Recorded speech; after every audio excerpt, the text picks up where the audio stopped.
Hello and welcome to this session where we're going to learn how to register our first device on the network and then see that it joins successfully and starts sending data.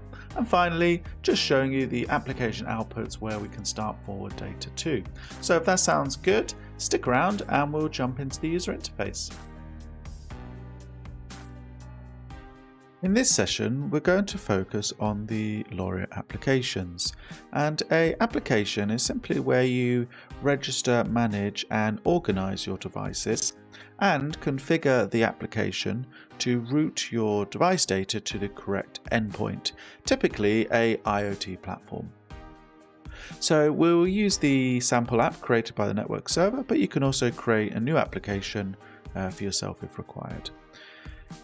Within the application itself, you'll see a general dashboard and some KPIs, some statistics about your devices. And once we've added our device, we'll start seeing some data populated here. But there's also a lot of different additional menus on the left-hand menu.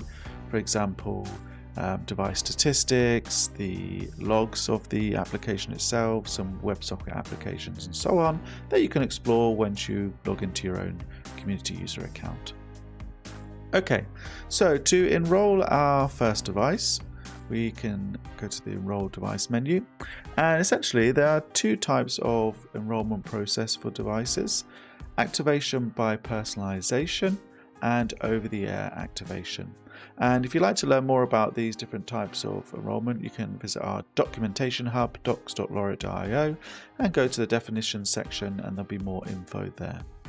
So to enroll our device, we need 3 critical credentials, and this is the same for all over-the-air activation LoRaWAN devices.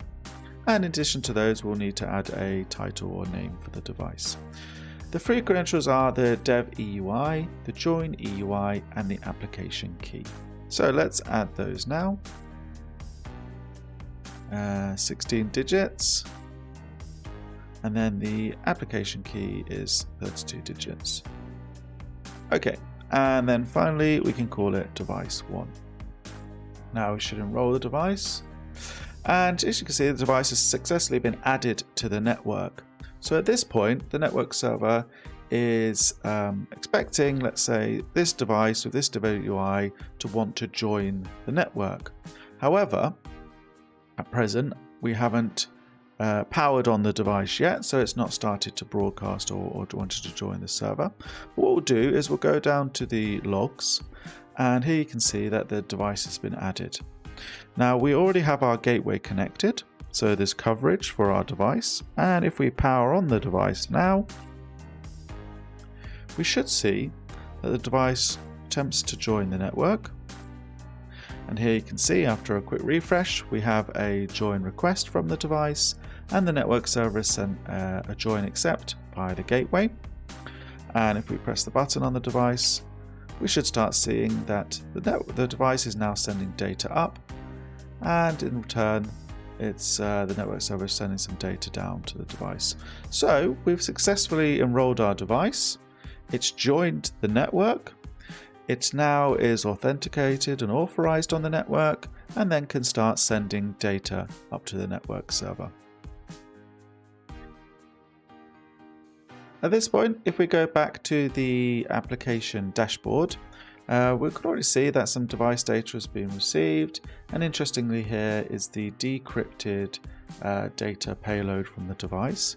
Now we need to configure the application to route this device, or multiple devices if you have registered here, to the correct endpoint.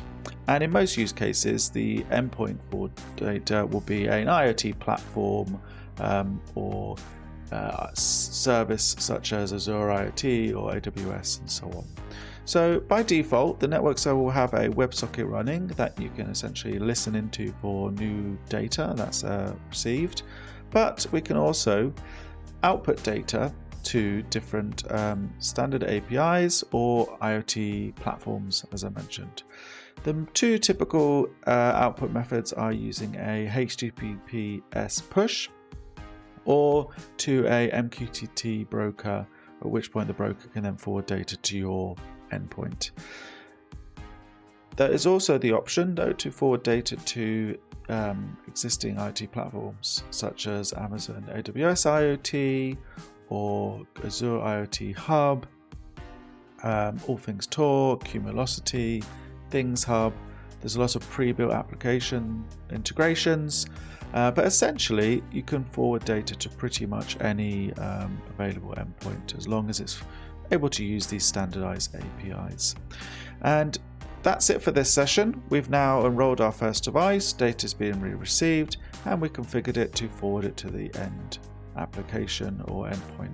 And the network server has pretty much then fulfilled its primary role, and it's over to the application side to decode the data, turn it into value, and so on.